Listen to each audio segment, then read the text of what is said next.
everyone. It is Tuesday. It's day 6 of Vlogust.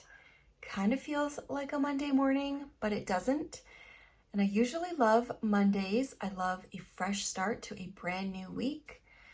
And I'm trying to do that this morning after the long weekend, but I am not feeling it. It's kind of overcast and gray today. I am moving so slowly. But I'm doing my best. I've come into the studio in my creative corner, which is one of my favorite spots in the house. And usually on a Monday morning, I come and I sit here and I do what I call a bit of Monday maintenance. I pull out my planner, I set up my weekly spread, I see what appointments we might have happening, and I start to prioritize what needs to get done for the week. And I'm kind of struggling with that today. So I've come in here and I've opened up this sketchbook, which I have been loving this year. I kind of let go of a lot of the documenting and journaling that I've been doing the last few years. I took a break and instead I picked up this hardcover sketchbook from Michaels and I love it. It's a space where I write down to-do lists, but I don't make them work related. They're more like just things I want to do. I write down monthly goals. I write down ideas for my shop, just creative projects that I'd like to do. I just really like to keep this book happy, colorful, filled with good intentions and very, very little pressure.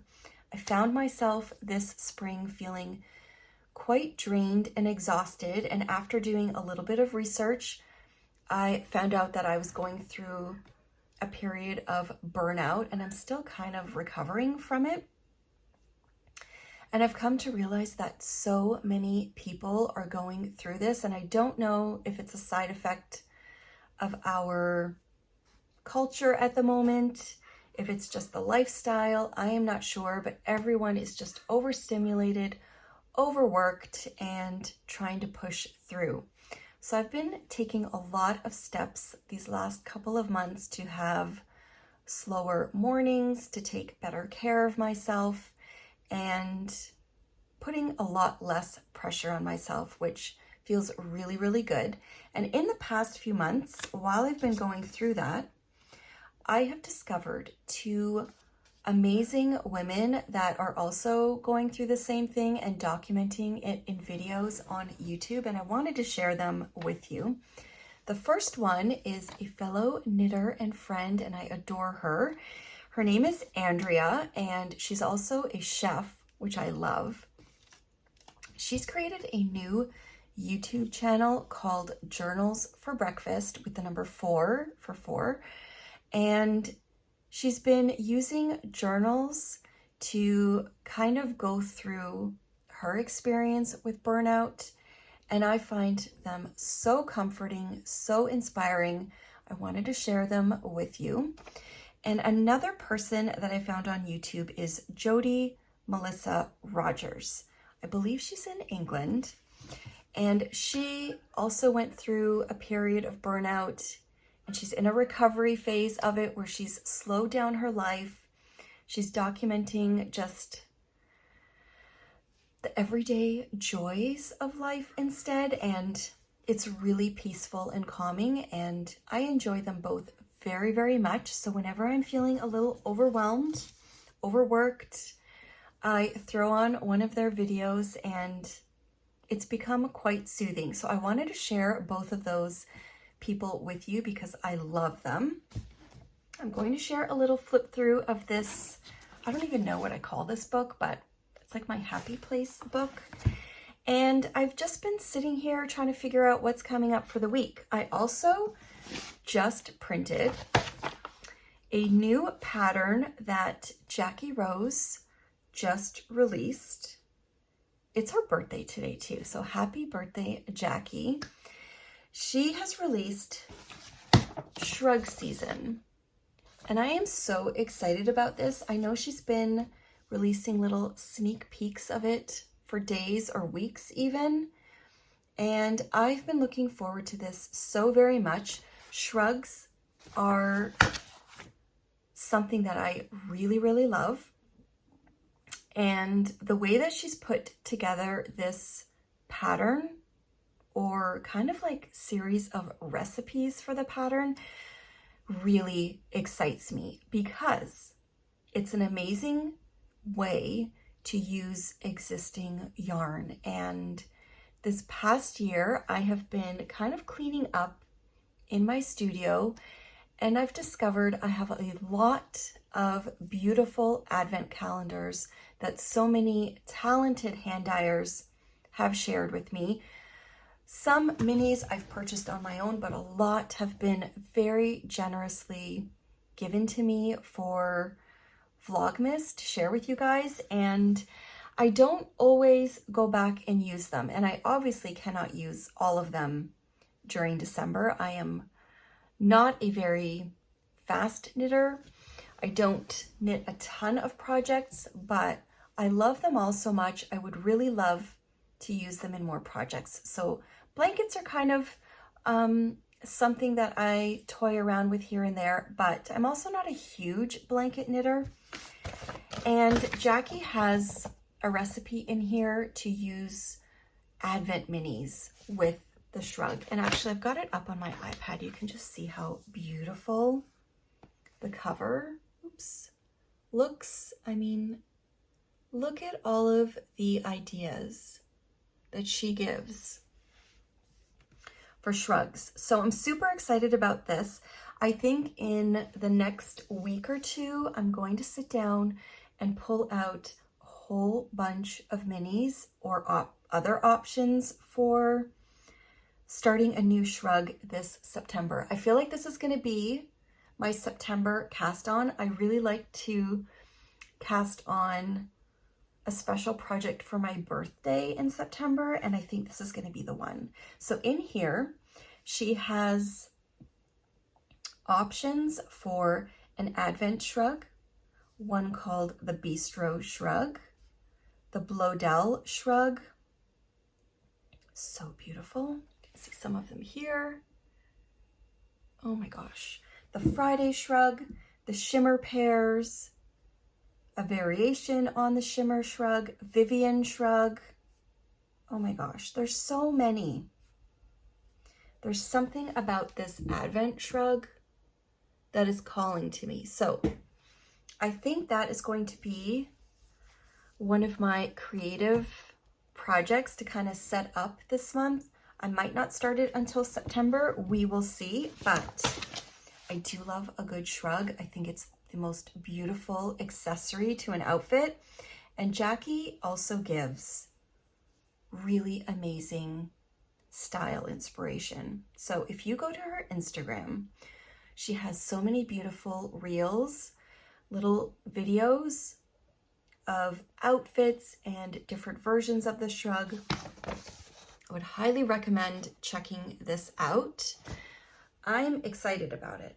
So that was a really nice release today. I came and I sat here, I printed it out, and let me share my list with you because I need to wrap up my little Monday maintenance session here on a Tuesday and get to work. I've got some bags to press today. I've got to take James out to pick something up really quickly this afternoon that he needs. And then I need to figure out the rest of the week because I haven't really done my usual Monday stuff, like start laundry and meal plan for the week. I just have a few things to do. So let me turn the camera around. This is the sketchbook that I've been using to brain dump, keep to-do lists, but generally just kind of keep like a happy space for ideas.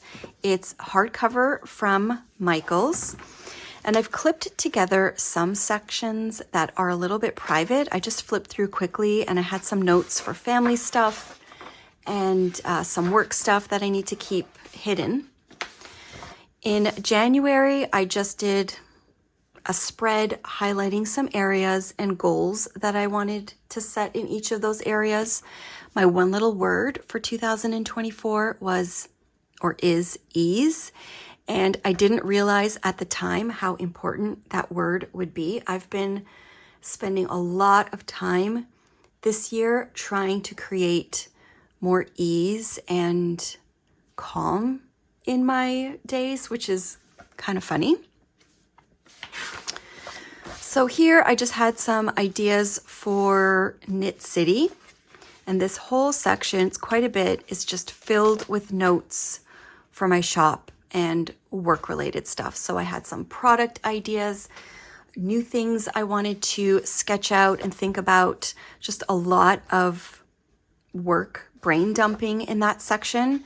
This was just a super messy section where I was making notes for a video I put up on YouTube earlier this spring.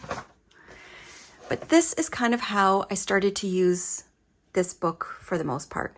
I would take 2 colors of my Tombow markers and just kind of make either a wish list or a goal list, intentions, just all kinds of stuff that kind of organized some of the clutter in my brain, because there's always a lot going on in my head. I always have 10 million ideas and plans to do things, and sometimes they're just part of my creative process and I don't need to do anything with them, but sometimes I want to jot them down to see where they go. So earlier in the year, I still haven't done my bedroom, but we really need to paint our bedroom, and I just jotted down a couple of things for that. I wanted to organize my kitchen. I wanted to get some more bowls at Anthropologie. I didn't end up doing that. I found some in my kitchen that I loved. And then I did a little section for what I wanted to focus on in the next week, and just jotted them down here. Places I wanted to go to. I would do these kind of general lists to kind of wrap up the month. So here's the end of May, and then I had some June goals. This was the period of time that I was really focusing on slowing down, observing my mental health, getting more rest, and trying to recover from burnout. So here I was just putting down reminders for rest, to knit, and I wanted to set up my carry-all tote to move around the house with me. Here I've got some June goals, like early summer plans.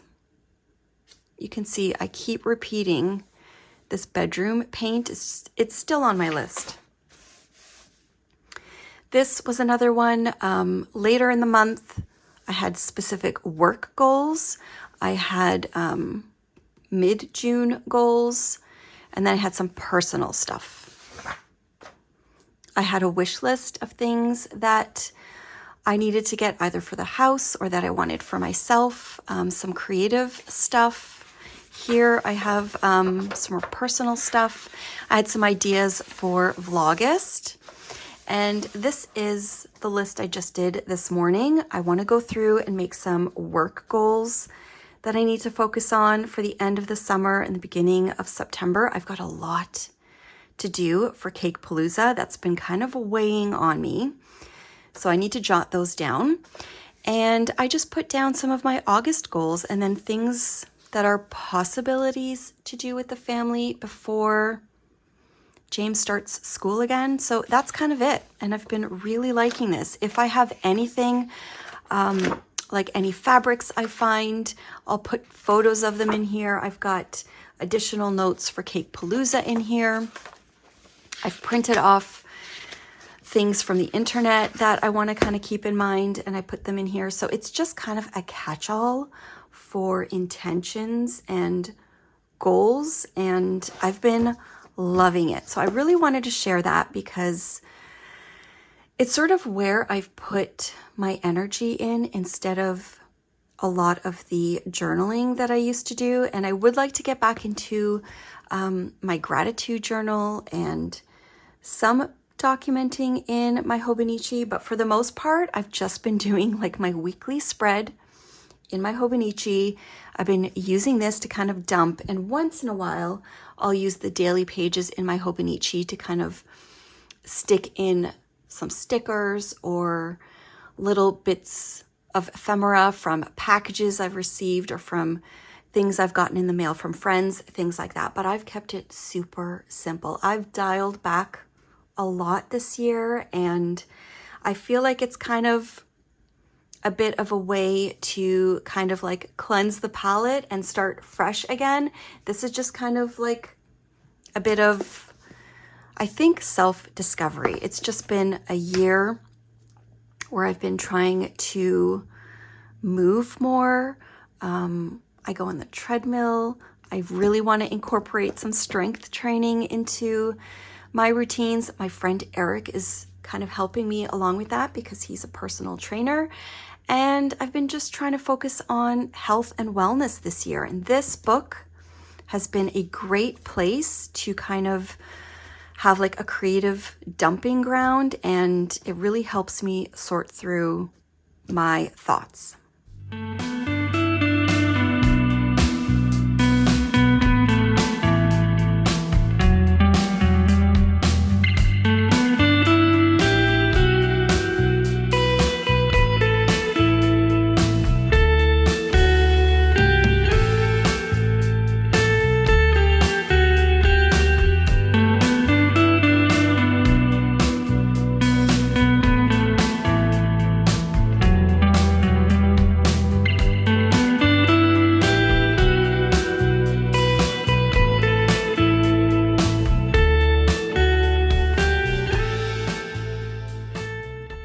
I'm not really sure where the better part of the day has gone. I really need to get into the studio and do some work, but I've been running around for the last few hours. I had to take James to like Service Canada to get some paperwork for his driver's test that's coming up in the next week or so. Then we stopped at a couple of grocery stores to pick up a few things for the week. I needed to make 2 different stops because I like to get my cold cuts and meats at one particular store, and then I just needed a few other bits and pieces from like a regular grocery store. But the good news is I think I have about 4 or 5 very specific dinners that I can make with what I purchased, so it was a really good grocery shop. We came home, we put everything away where it belongs and cleaned up the kitchen a little bit, had some lunch. I have just reheated my second cup of coffee, which I'm really looking forward to, and I think I need to get me through this last stretch of the afternoon and get some work done. But before I head into the studio, I wanted to share, I got a little box delivered today from Sephora. 2 of the products are things that I am either completely out of or on my very last drops, and 1 is a new product. So I thought I would share what I got from Sephora. I previously had a favorite face oil that I was obsessed with, but it was discontinued. It was by Fresh Beauty. It was that sea berry facial oil. Oh my gosh, I love that stuff, and I was hoping they might reintroduce it, but they haven't. I've tried a few other face oils since then, but this is the one that I think I like the best. It's the Hydra Barrier Nourishing Face Oil from Ole Henriksen. It is really good, and I think I just have 1 or 2 more uses left in my current bottle, but I love a good face oil. I also love this bottle, but I seem to go through this quite quickly, faster than I do other face oils. I'm not sure why, but it's definitely a favorite of mine. Another product I have run out of, and I haven't had it for a week or 2, and I'm kind of noticing the difference, is this one from Paula's Choice. It's 10% azelaic acid, I think. It's a booster cream. It has licorice and salicylic acid, and I don't know exactly what it does, but it kind of neutralizes the redness in my skin. I have a lot of redness, and I just really like this cream. So I like to have it. I've been out for a good week or 2, and I thought I would just order a new tube while I was getting my face oil. I decided to try this brand new product from Rare Beauty. It's just a tinted pressed powder because I like to have one in my purse. And I just thought the packaging looked really pretty. And from what I saw online, I think it's quite sheer. So I just thought this would be a nice one to keep in my purse. I probably have a little puff somewhere, but I think it's so pretty. I got it in the shade Ivory. And I think it's going to be nice to just toss in my bag for a little touch up. And last is just a little sample or a perk. I think this might have been a 100-point perk. I'm not too sure. It's just a little serum from Caudalie. So I thought this would be good to keep in like a travel bag if I go away. And that's it. I do love a good Sephora haul. It's not very big or that exciting, but I thought I would share because every time I get something from Sephora, it makes me kind of perk up for the day. So I wanted to open that first. I'm going to sip on my coffee, get into the studio, and try to do a couple of hours of work.